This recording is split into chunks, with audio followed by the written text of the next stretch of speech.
Well, welcome back to our third and final session of Outlook Spartanburg 2020. Sure hope you've enjoyed the sessions this morning. I know that we have one more session that will be not only informative, but probably very entertaining. So you will not want to miss this. Again, I'll remind everybody that if you missed a session, whether it was yesterday or even today, all these sessions are being recorded. So please check back next week on this website and you can see anything that you may have missed, or maybe you saw it and you just want to see it again or pass it along to a friend or a colleague, because I've been very impressed with the content that we've provided virtually this year. So thank you for tuning in, and also all of our sponsors. Thank you for supporting this event. I encourage you to go to the links below on the screen to learn all about our sponsors.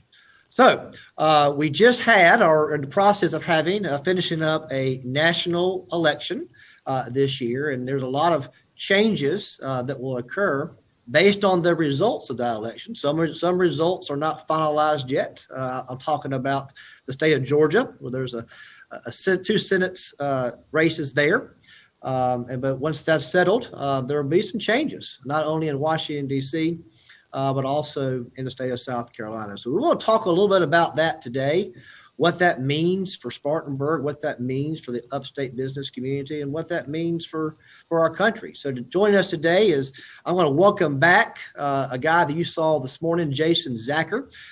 Jason is the executive director of the Upstate Chamber Coalition, a very valuable part of our team that's going to moderate this session and talk about the general election results. And then we have two special guests with us, Amanda Loveday and Matt Moore. Jason will introduce Amanda and Matt in just a few minutes. But Jason, thank you for coming back today and joining us for our last session of Outlook Spartanburg, a new political landscape, what that means for Spartanburg and the upstate. So I'll turn it over to you for this discussion. Come on, Jason. I thought I was unmuted. My bad. Okay, so that's the second time I've done that today on this. That's good. Thanks, John. I appreciate it. I want to thanks Spartanburg Chamber, One Spartanburg Inc. again for having me back.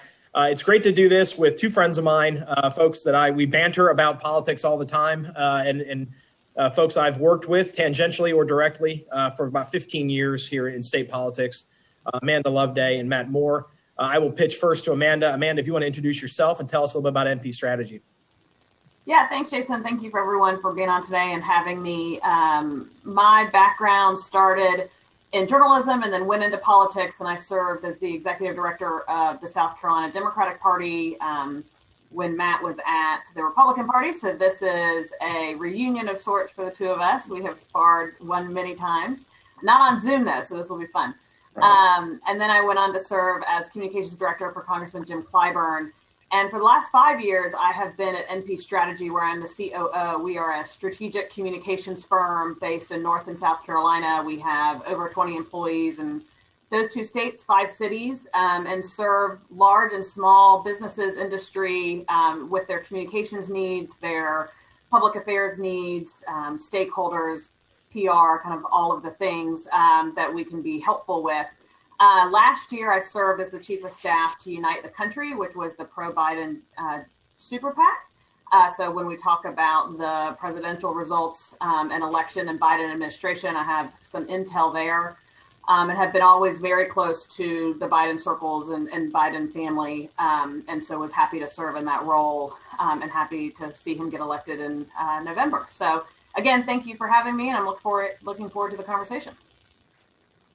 Great. Thanks, Amanda. And Matt Moore with First Tuesday Strategies. Matt, you want to introduce yourself real quick? Yeah, it's good to be here, Jason. Thanks a lot. A lot of friends out there, I think, watching. I reviewed the guest list this morning, but I appreciate Amanda's succinct introduction, and we have sparred many times in the most friendly ways throughout the past decade. I am not a politico by training. I guess who is, really? But majored in engineering at Georgia Tech, so have a bit of background in both tech and industry. Managed to work in politics for Governor Sonny Perdue in Georgia and then Governor Sanford here. Made my way to the state party, where Amanda and I served concurrently Then I had the pleasure of being elected chairman of the Republican Party in South Carolina by the state Republicans. And then the past couple of years have served as managing partner at First Tuesday Strategies in Columbia. We live at the intersection of public affairs and industry and politics. We're a bit more overtly political than Amanda's firm, NP Strategies. We do campaigns on top of the traditional PR work, public affairs work, regulated industry type of projects. This past cycle, I served as general consultant for the Senate Republican Caucus in South Carolina, where we obviously picked up 3 Republican seats. We'll discuss that in a bit. Also as a senior advisor to Senator Graham's campaign as he took on my dear friend, Jamie Harrison, and a variety of different campaigns across the state in the past couple of cycles, from the courthouse to the state house and beyond. So it's an interesting time in politics. I look forward to discussing it with you all. It's funny you mentioned my dear friend Jamie Harrison. It's funny when you've worked in politics like we have, as long as we have, it usually winds up our friends are running against each other on some of these campaigns, right, which always makes things challenging. I'm going to share my screen real quick. I wanted to run down with before we start this discussion. Run down real quick and talk to some folks about some of the maps and some of what we saw real quick, and then we'll talk about with analysis, and that's where Amanda and Matt will help us out a lot. So here's the presidential map. As it stands, Georgia's going to certify, I believe, today, if they didn't do it already.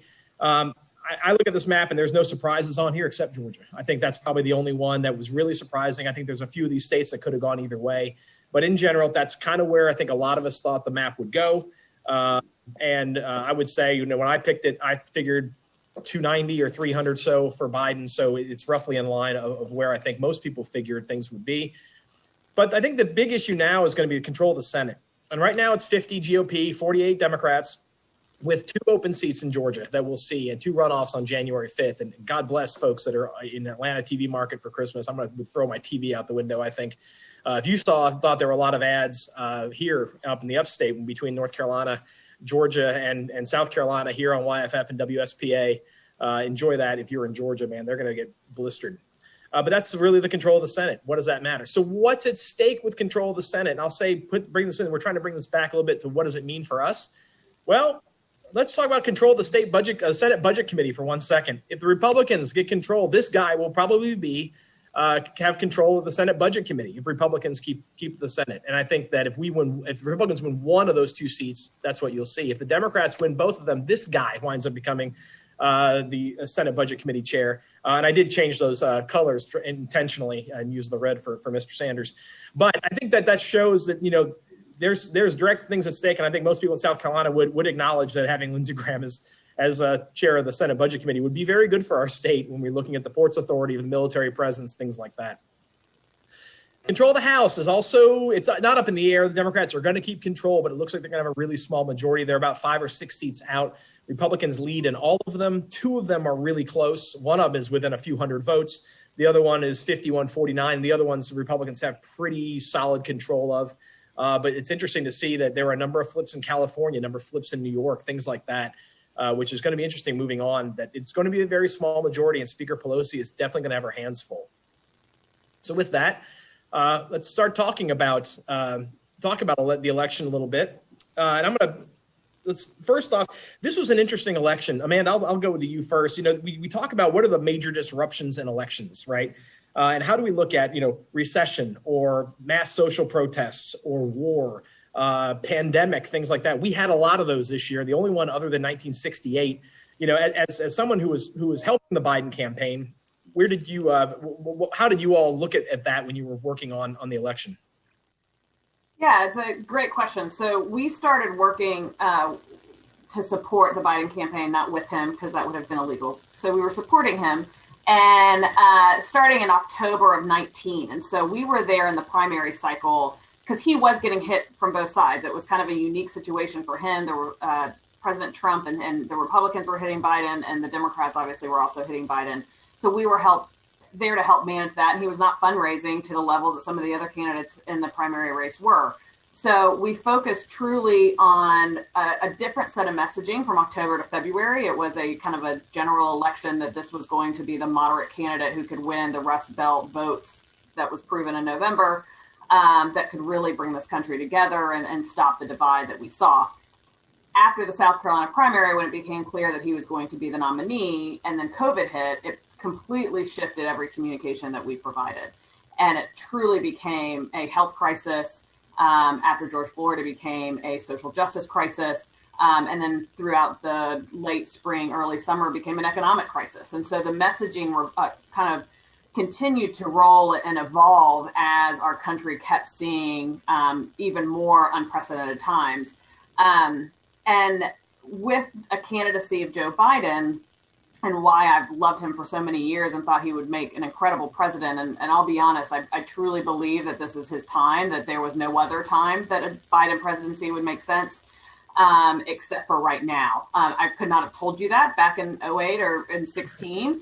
But now looking at it, he truly is the man that we need today for a variety of reasons. And I think that as the cycle was going on, it was becoming very clear that at the top of the ticket, this was going to be an election on COVID.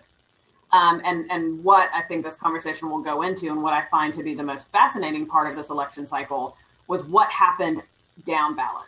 And for the first time in a long time, we saw the top of the ticket not affect what was happening down ballot. And that is very rare in kind of these cycles as we go through presidential cycles. We expect the top of the ticket to affect what's happening down ballot. They will not tell you this, but lots of Democrats were begging for Joe Biden to be the nominee before February, whether they wanted him or not, because they knew that he would be as helpful as possible to them on the ballot as compared to a Bernie Sanders or someone else. And so it was extremely important for them to get Biden on top of the ticket, but we learned it wasn't as helpful as they expected it to be. Yeah, and that's actually a great segue to the next part I was going to talk about, and that is, you have, depending on the final results of some of these House races, the Democrats are going to have the smallest majority probably in a century in the House for either party. And Joe Biden, if the Republicans pick up one of those two Georgia seats, Biden will be the first Democratic president since Grover Cleveland not to have a Senate majority with the party. That's 1884. It's 140 years. Matt, what do you say about that? Because there really were no coattails for Democrats on this. They lost state legislature, at least two state legislatures, the governor of Montana, which is probably not that big of a surprise, but it definitely helped. And even South Carolina, certainly Republicans swept through even in the General Assembly. Well, a really strange election. We were discussing this obviously yesterday in advance, and I think Chip Felkel, who couldn't join us today, said it best. He said something to the effect of, voters rejected the Republicans' messenger, but yet rejected the Democrats' message, which is sort of a strange thing to think about. So much of the country was sort of opposed to, where a lot of the Democratic Party wants to go, not necessarily Joe Biden, but certainly opposed the president too. It's a strange thing. So I remember seeing Amanda in the airport. I think my last trip out, I think we all recall this. What was our last pre-COVID flight? And at that point, if I recall, Senator Biden, now VP Biden, and President Biden was sort of struggling in the polls. We all thought at that point, COVID was just a thing happening elsewhere. The election would be all about the economy, and we would see what happens in 2020, right? But it became, I think, for a majority of voters, still a referendum on the economy. And that's why Trump did unexpectedly well. Republicans did unexpectedly well in some places, but for a certain subset of voters, particularly educated women and voters in the suburbs around Atlanta or Charlotte, other places, a referendum on Trump himself. And so that really explains, I think, why there was success down ballot for a lot of Republicans, but ultimately the president lost. It became a referendum on COVID for voters who he was already struggling with, if that makes sense, and ultimately did not pass their judgment.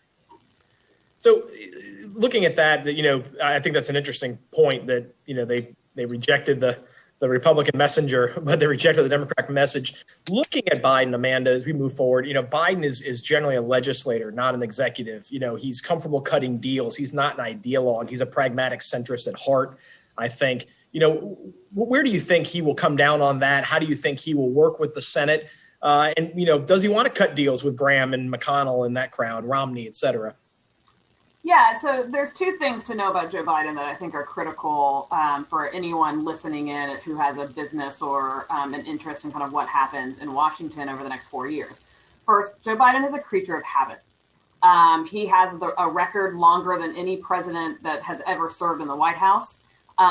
So you will not see him stray far from what he's done in the past. There are obviously exceptions, but he is a creature of habit. You notice that with the people he's put around him.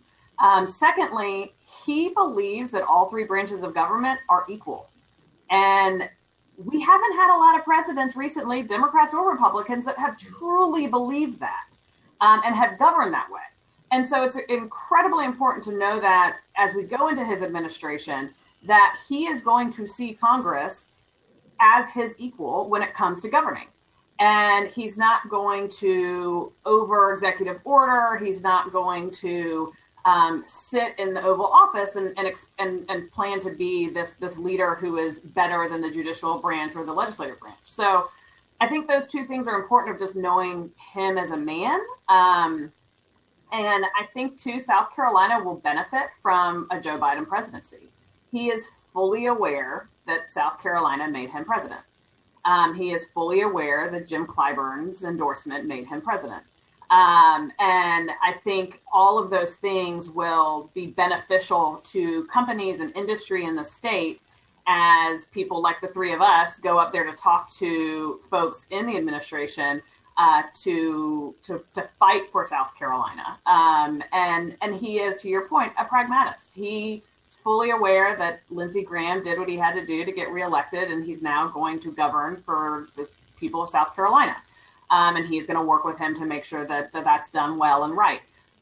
He has a good relationship with Mitch McConnell, something that Barack Obama did not have. And so I think that as we go into the next couple of years, you are going to see that relationship prove to be what is going to allow him to be a great president.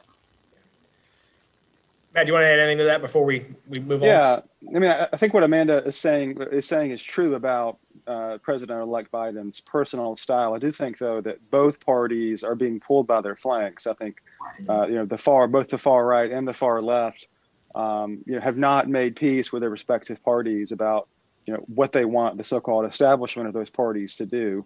And so I think if you're looking for flashpoints in the next year, it certainly could be, the AOC Bernie Sanders wing of the Democratic Party sparring with President Biden. It's still sort of hard to say that, strange, but and maybe on the right with the MAGA world or Trump supporters, sort of sparring with the Senate and Leader McConnell on what exactly happens there. And if you look back at the past 4 years, you can't really point to a lot of things that have happened in Congress beyond the 2017 tax cuts and the CARES Act relief last year. So you can really, I think, expect, particularly if the Senate remains Republican, a lot of gridlock.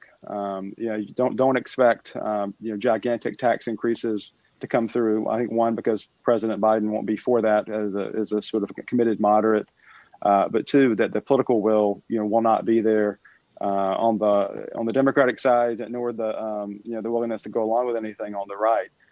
So I would expect, and I think the stock markets and other business leaders expect this as well, is that the status quo will continue into next year when we are nowhere past the sort of division and infighting that we've been seeing the past couple of years. I think it's going to continue.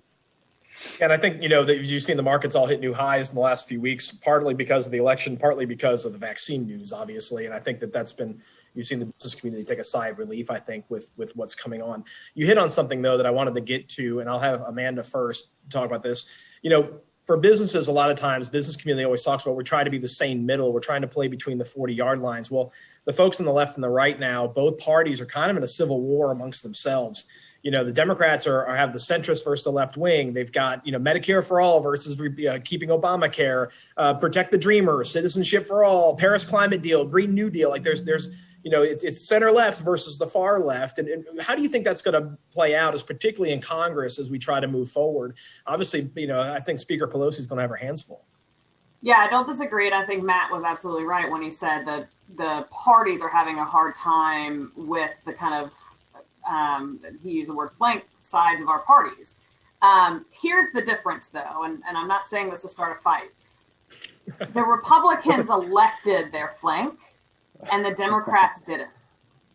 And so I do think that there is a little bit of management within the Democratic Party of how we are going to govern and the ideals that we're going to pursue based on the fact that Joe Biden became the nominee and then ultimately became the president. To quote Joe Biden, he said, "Bernie Sanders is not president, Joe Biden is." And I think that that is very telling of how we will see these parties go over the next couple of years of our voters, our Republican primary voters, our Democratic primary voters, how they voted and who they ultimately put in office, I think is very telling. Matt, it's same thing for the Republican side. I mean, I think, as Amanda just said, and I was waiting for this to go all McLaughlin group on us, but this is going to be good. Matt, when we're looking at the GOP, you're looking at, there's a large faction, obviously, that says only Trump can make America great again. Mm-hmm. You've got the Larry Hogans, the Mitt Romneys, I would say Lindsey Graham's are on the other side saying, the Democrats position, not the enemy. How are they going to sort things out? Because, man, again, in the Senate, if the Republicans keep control of the Senate, McConnell's going to have his hands full. Yeah, I mean, there are basically three types of Republicans right now, right? You have the sort of George W. Bush, Ronald Reagan, traditional Republicans who believe in free trade, who don't mind deficits. You've got sort of the Trump world of Trump supporters, sort of America first type thinking. But there's also a sort of a rising third way, which is probably embodied by Paul Ryan, Marco Rubio, and some others who are sort of reform minded in terms of what government conservatism should be doing. It's hard to see that sort of the battle between those three factions, taking place unless the president does not run again in 2024. He's certainly sending signals in that direction. But I think lifetime in politics, Matt, you know that. Right, that is true. Even 2 years. But I think what's most interesting is everyone is sort of for an infrastructure package, right, that leads to jobs and. It's obviously needed anywhere you go in America, whether it's in Anderson and to Greenville or to Atlanta to Charlotte, right? I mean, everyone's on the same page until you get into the details, and no one has the political will, it seems, to go for that, right? So I'll be interested to see this first 6 months of the Biden presidency, if beyond the next maybe round of CARES support, if there's any sort of a unification of agenda of the two parties in Congress about what money should be spent on, because it's obviously needed.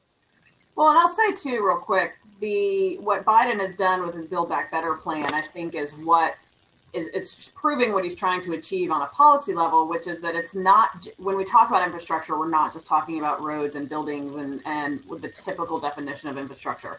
We're also talking about climate change. We're also talking about new jobs and American manufacturing. And so I think what you're going to see the Biden administration do is not pigeonhole themselves into trying to pass policies that are single-minded, rather than make them extremely comprehensive. So there's something for everybody. So the AOC side of the Democratic Party is okay with the climate change piece, and the moderates are okay with the jobs, and the Republicans are okay with transportation and infrastructure. So I think you're going to see that effort happen from the Biden administration, which is going to be unique to even the last 15 years.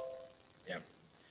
That's a good transition into, moving this away from the election a little bit more forward thinking as to what we're expecting here in 2021. I mean, you're going to see, given the control of Congress, the House is going to pass things that are going to die in the Senate. Even if the Democrats win both those seats, and have the tiebreaker or have a tiebreaker with Kamala Harris, you're still not going to see a lot of leftward leaning stuff passed, because you've got Joe Manchin, you've got a lot of Democrats in Republican states, for example, that are just not going to go there for, Green New Deal or whatnot. So, we will have to deal with the pandemic. We're going to have to deal with the vaccine rollout. We're going to have to deal with an economic recovery.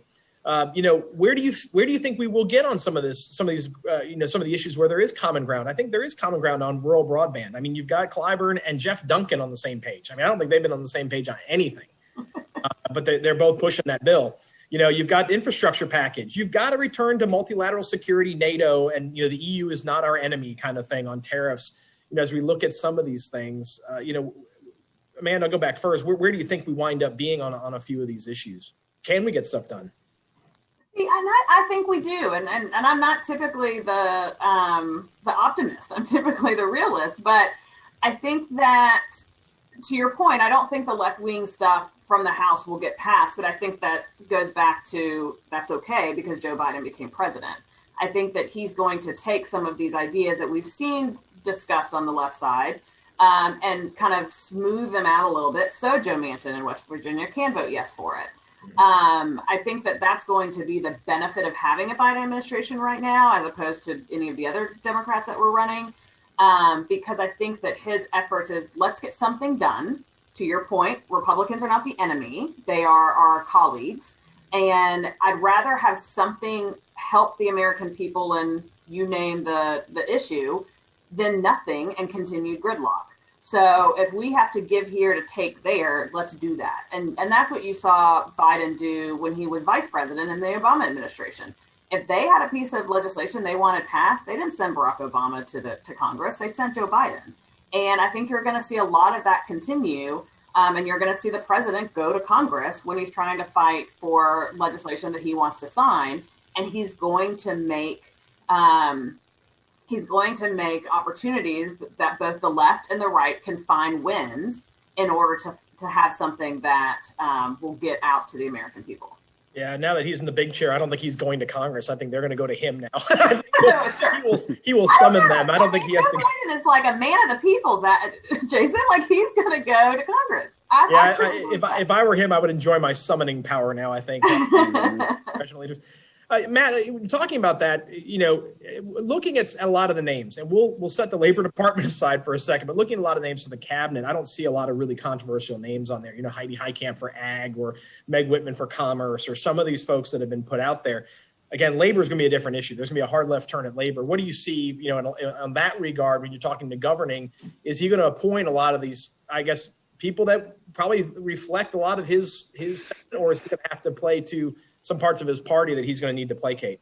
Oh, he's already getting pressure, the president-elect, from people like Congressman Clyburn to have a more diverse cabinet, despite the appointment thus far of a lot of experienced people like Janet Yellen at Treasury. The most blowback so far seems to be over, Tandon, maybe at OMB, who has some inflammatory tweets, but who doesn't have inflammatory tweets at this day and age, right? If anyone's on Twitter. I would point out too, beyond Congress, right, the president does have extraordinary power through the agencies and the regulatory process itself. President Trump was not afraid to use the pen and the phone, as President Obama once said, to do things. I think you'll be surprised at how, and we've heard this from a number of clients already, how unwilling or maybe not rash to act the Biden administration will be on some areas of regulatory reform. For example, the things like Chinese tariffs. We've heard from a number of clients that the Biden administration, as a matter of politics and policy, may leave some tariffs in place, recognizing that the politics are too difficult and they could harm American manufacturing. So again, it goes back to what Amanda was saying about the middle road. I think we're hearing from our clients a number of things that are happening on the regulatory front that certainly may be different than what people are expecting. The upstate business community looks very heavily at the international politics, and it's something that I think we are all very into, because we are routinely in one of the top metro areas in the country that has for foreign investment, and one of the top metro areas in the country as a share of export, as a share of our GDP. Amanda, what do you think it means for the country, but then also for the upstate now, as we talk about the president-elect saying he's going to rejoin the Paris Climate Accords, he's going to rejoin the Iran nuclear deal, he's going to restore funding to WHO, he's going to engage with NATO again, he's going to do a lot of these things. What do you think that's going to mean for the country, and then and then for the upstate as a corollary? I think the biggest shift you're going to see in international affairs is going to be respect back to our country. We saw a lot of very firm relationships that this country had with foreign governments that just kind of went to the wayside for the last 4 years. So I think the biggest effort that you're going to see President-elect Biden do is go back and build those relationships. I think it was the mayor of Paris tweeted when the race was called, "Welcome back, America." So I think that's the sentiment, unfortunately, that he's going to have to kind of rebuild these relationships. But again, to my point earlier, that he is the man for this time. He is the only person who has relationships with most of these people. He has sat in the room with President Xi. He has a relationship with Angela Merkel. So I think that those are the things that I think are going to be critical. I think the other piece that's important in this topic specifically is going to be what the Biden administration does in immigration. I think that is probably the biggest shift you will see in policy out of the gate in the first 100 days from the Trump administration. It's going to ease up a little bit more. He has a lot of plans to provide permanent status to Dreamers. He's going to provide more opportunities for asylum. So I think that piece of our international affairs is going to be, you're going to see the biggest shift in that regard in his first 100 days as president. Yeah, and he's already said he's pretty much going to undo most of the Trump EOs on a lot of things. And so I would tell the business community, and I've said this in every talk I've given in the last few weeks, if you benefited from an executive order over the last month, you probably ought to take a hard look at it because there's a really good chance it's gone on January 21st. Real quick, I want to let everyone please submit questions if you have any. We've got about 20 minutes left, and I wanted to turn real quick to the state. And I apologize, I'm going to give Amanda probably a fairly tough question here in a minute, but let me start real quick.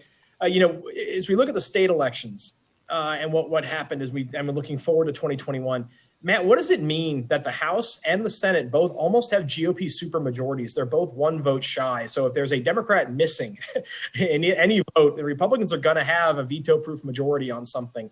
What do you think that means for our state as and the legislative process here?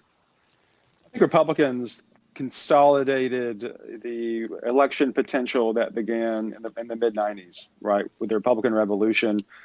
There are very few sort of rural white Democrats, particularly left. We saw sheriff's offices flip in Saluda County and Edgefield County. We saw state house seats flip in Lancaster County, down towards Camden and Kershaw. We saw the downtown to rural Senate seat in Spartanburg County switch over, for example. It presents real challenges, for both parties, frankly. There's all these upstarts in the Republican Party who want to make their voices heard in terms of conservative policy versus the establishment. And of course, the Democrats are really struggling with the headwinds of the National Democratic Party and what the National Democratic Party is for, and putting forth a vision for what the South Carolina Democratic Party should be for. So I suspect you'll see some soul searching on that front next year, but also some battles in the Republican Party as well about what the caucuses respectively should be for. Yeah, and if you want to see that battle between the state Democrats and the national Democrats, I would tell you to follow Amanda's Twitter feed. Let me say real fast, for those of you who want to do questions, I just got the instructions.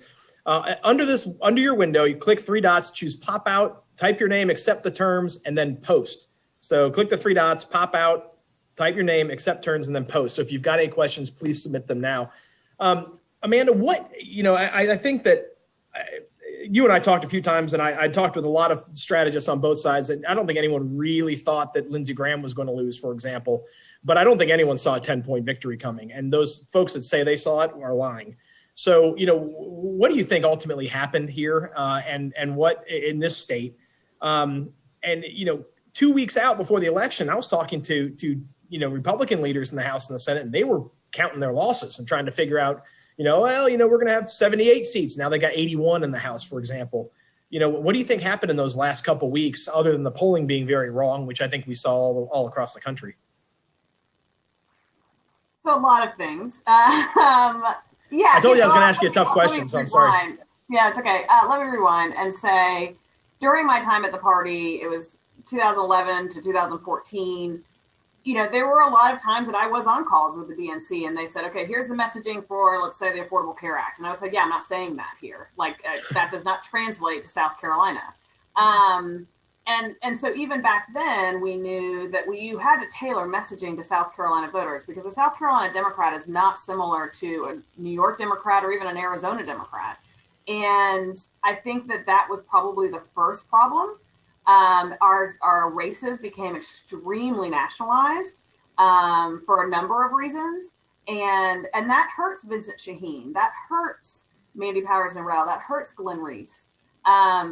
They are good on the ground, local representatives who can get things done for their communities. When they have to defend AOC or Bernie Sanders, even Joe Biden, right? I mean, Vincent Shaheen outperformed Joe Biden by 22 points in his seat and still lost. It makes it extremely difficult. And so I think, and we've always known that. I mean, the only way Joe Cunningham ultimately was successful 2 years ago was because he removed the national narrative. And he talked about the low country, he talked about himself, he talked about what he hoped to do, and made no promises to the DNC. So that's one.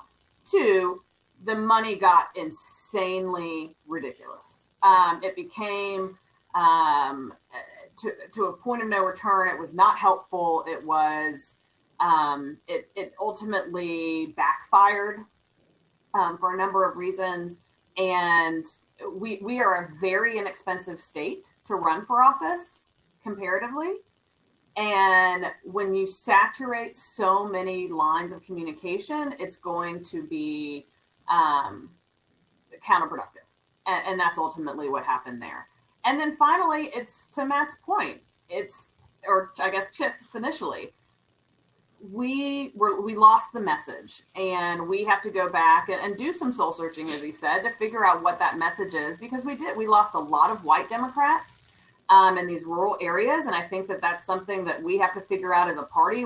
How do we form to make sure that we're communicating with all walks of life?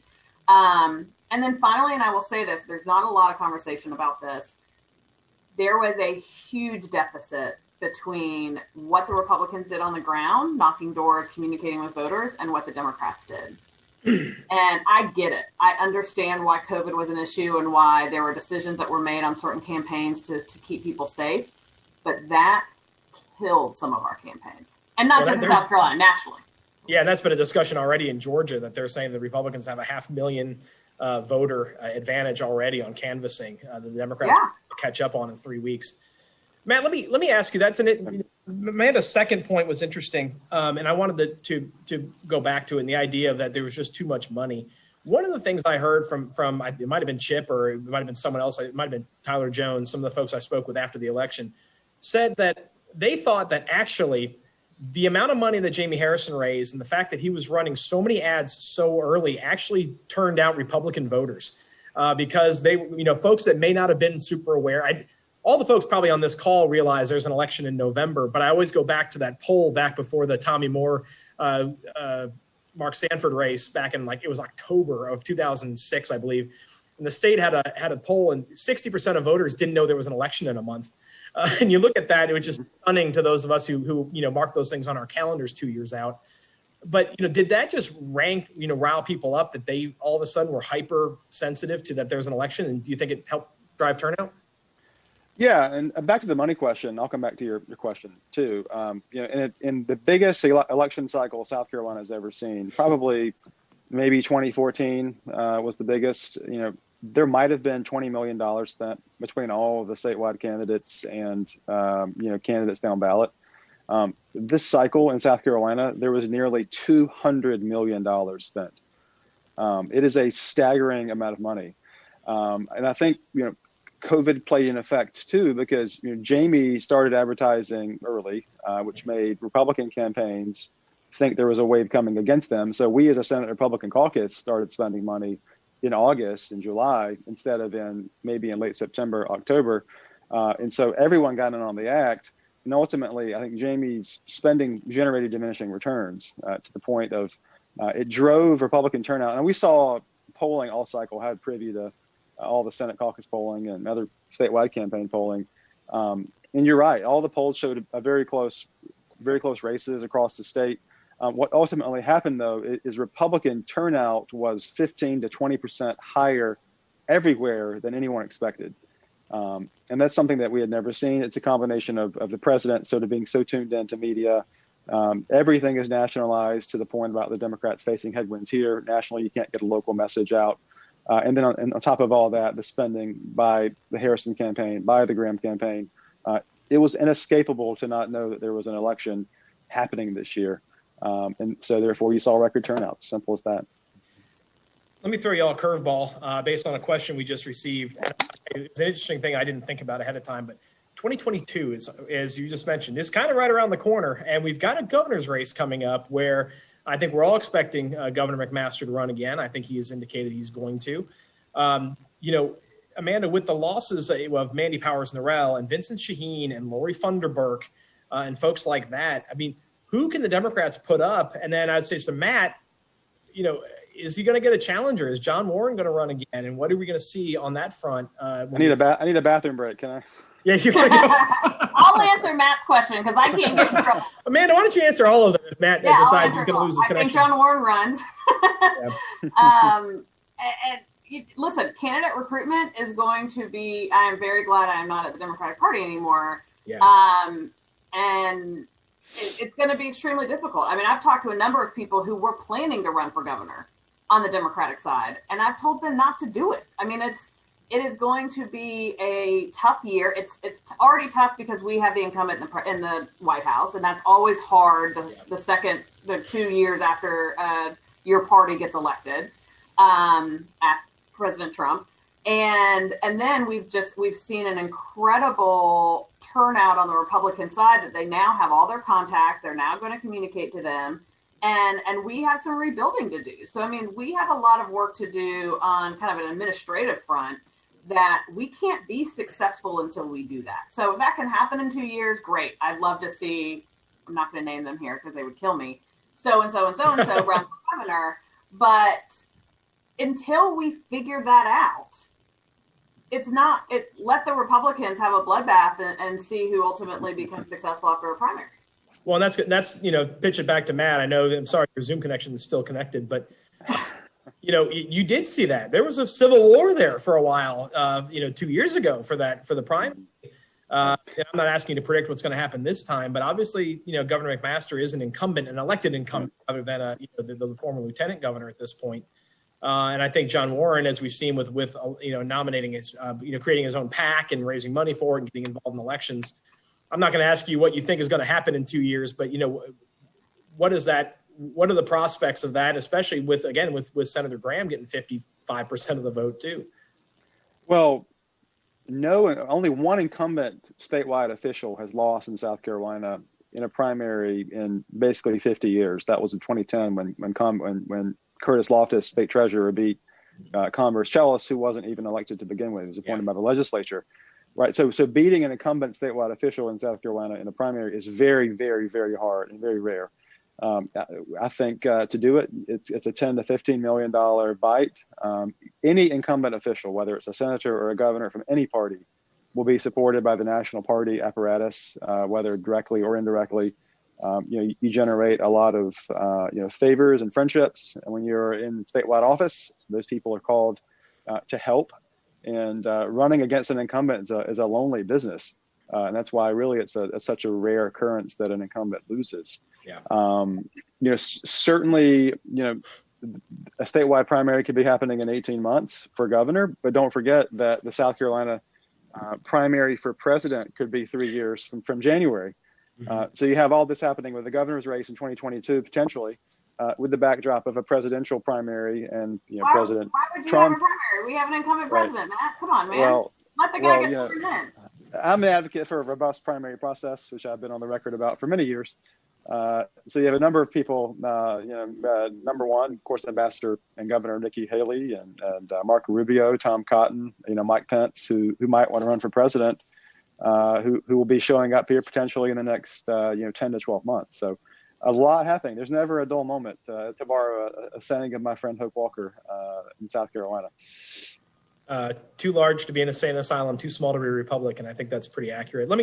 Without any more questions, let me Bruce Melman, who is a political analyst and commentator, spoke to our DC trip back in September, and I want to end on a hopeful note. I think as we move forward, he said after the election that the reports of the death of our democracy are greatly exaggerated. And he feels strongly about that. There was no foreign interference, or if there was, it hasn't been found yet. There's very little, if anything. No evidence of widespread fraud, despite what some people may be clinging to at this point. Huge turnout. In fact, if you go back, it's the largest voter turnout since 1900. And in 1900, women and minorities couldn't vote. So probably the largest ever at that point. And the checks and balances in our system have held up. If you don't like Trump, the checks and balances generally held up against that. And the checks and balances in our election cycle have generally held up. What do y'all think moving forward about this? I mean, there's a lot of, I call it democracy death porn in the media. They love these stories. They've been talking about them all summer. Do you see anything different than that, or are you hopeful as we move forward? Amanda, or Matt, you go first. I'll go first. Sure. I love the Winston Churchill quote. He says, "Americans will always do the right thing after exhausting all the alternatives." There will be a COVID vaccine at some point. America's economic system will get back on track. I think what has been exposed the past decade or more is we do have some structural cracks in America. That's what's led to this populist moment in our politics. America has to address infrastructure, education, the systemic problems that African Americans are facing, minorities are facing in the country, or these problems that can literally lead to the decline and fall of democracy. They'll keep continuing, and we'll see more populist figures, and some potentially who have the organizational or legal ability to actually cause real damage. Amanda? Yeah, I agree wholeheartedly, but I'll be a little bit more of an optimist, and my husband would be so proud because he calls me such a pessimist all the time. This is twice in one 45-minute time period. I agree. I mean, I think I tweeted that our democracy was failing us in the last probably 12 months. But I do think that we have the ability in our country to have the checks and balances. We have seen those checks and balances come to fruition. If you look back in history, there have been these pendulum swings where we have had horrific in the streets rioting and similarities to what we've seen over the last 12 months. We've had pandemics, we've had all of these issues happen, and Congressman Clyburn consistently talks about the pendulum swing as it pertains to partisan politics, but I think it occurs in our lifetime and just in social politics and social doings across our communities, that you're going to swing one way or the other numerous times in your lifetime. And it's important for us to learn from all of those situations and be better the next time it comes around. And I think that's kind of the parting note that I'll make, is that as we see these kind of tumultuous, unprecedented things occur in our communities, in our families, in our country, the number one effect that we can take from that is making sure we're better the next time it happens. And I think that as we go into 2021, we get this vaccine, we hopefully are able to get past that part of our life. We have to be better when it happens again. And that's for our children, for our grandchildren. And I think that as long as we're able to strategize and work together and get rid of the gridlock as much as possible to find solutions, I think we can be successful. Jason, a rebuttal there, if I can, not really a rebuttal, a final point, which is that self-government is the greatest experiment in the history of the world, and it is fragile. It requires people who are willing to serve, and many of you on this call have served or willing to serve or serve elected officials. The good news is most and almost all elected officials genuinely care and love their communities. And change happens in communities first, and it spreads, and from the smallest percent to the country. And if we can do that, and if good people can serve in office, then we'll be okay. I think that's a great point to end on. Matt, it's funny, I was just thinking about closing with that myself, that last night, against my better judgment, I jumped into a conversation on Facebook between one Spartanburg Inc. Investors who I know, who are on their legislative committee, who are arguing about some of this stuff. And one of the things I said was, we spend way too much time focused on AOC or Donald Trump's Twitter accounts and significantly less time worried about our city councils. And work on your city council, your county council. You can really affect change at the local level. And that really is what impacts, our communities more. We can talk about trade policy, and that's a big deal to Michelin and BMW and Lockheed Martin and a lot of the major employers here in the upstate, GE. But I think as you look toward social justice, you look toward economic conditions, you look toward infrastructure, those are a lot of local issues also. And I think that that's the way I will end this, is implore everyone in 2021 to engage with those folks, engage with your city and county government, engage with your state delegation. Spartanburg has great people on their delegation. And I think it's important that, you can affect a lot of change there. You're not going to affect change with Donald Trump. It ain't going to happen. All you're going to wind up doing is hopefully at the worst case, be a subject of a tweet that'll wind up you having to delete your account. So with that, John, anything else you want to close on? Oh, great. Thank you, Jason and Matt and Amanda, for first of all being with us and your insight. And it's great to be in a country where we can have these conversations and agree to disagree. I did put a caveat in there. The opinions of today's session was y'all's opinions, not the opinions of One Spartanburg Inc. And I think that was clarified. We certainly appreciate your time today and your insight. And I told you it'd be informative, but also entertaining. And Jason, thanks for playing the moderator. Did a great job. My pleasure. Matt, enjoy your fishing or whatever you're planning on doing with your background there. I wish. Thank you, guys. Thank you. Well, that'll put a wrap on our Outlook Spartanburg event for 2020. Sure hope that you enjoyed the content that was presented over these last 2 days. Obviously, unfortunately, we could not do this in person this year, and I think the content we showed to you was the reason why. And so I have all the confidence in the world. Next year, we'll be able to shake a hand and do a fist bump as we're gathered together for next year's Outlook Spartanburg event. About this same time, we know this has been a very challenging year, and we're optimistic that 2021, as we look forward, will be much improved and much different. So thank you for tuning in. Let me just say a couple of housekeeping things before we do adjourn. All of this information, all this content will be on our website. So if you did miss a session, please go back and review that. We should send out probably next week a follow-up on all of our sessions for your feedback and your thoughts. Thank you for tuning into that. I also want to make sure that we recognize all the sponsors and supporters that made this virtual event possible. Our presenting sponsors, once again, is J.N. Smith Foundation, NAI Earl Furman, and Wells Fargo. Our platinum sponsors, Agape Care South Carolina, Spartanburg Herald Journal. And then our gold sponsors, Denham Blythe, Founders Federal Credit Union, McMillan Paston Smith, Park National Bank, Purpose Financial, Spartanburg Community College, Spartanburg Water, and Centera Corporation. Thank you for your investment in our organization, for making all of this possible. I know during this times it is a challenge, and we certainly appreciate your support. I also want to encourage you to visit our Bringing Back the Berg initiative. Bringbackthebird.com has all the information you need, all the resources you need for any business recovery effort that we're doing. So any information you need, please visit that site. But more importantly, if there's things that we're missing, we've never gone through this before, but there's anything that we need to help you during this time, please let us know. Send us an email, and we'll make sure we do all we can to assist you. If I don't see you anymore between now and the end of the year, have a very safe and enjoyable holiday season, and look forward to a very prosperous 2021. Thanks again for tuning in, and see you soon.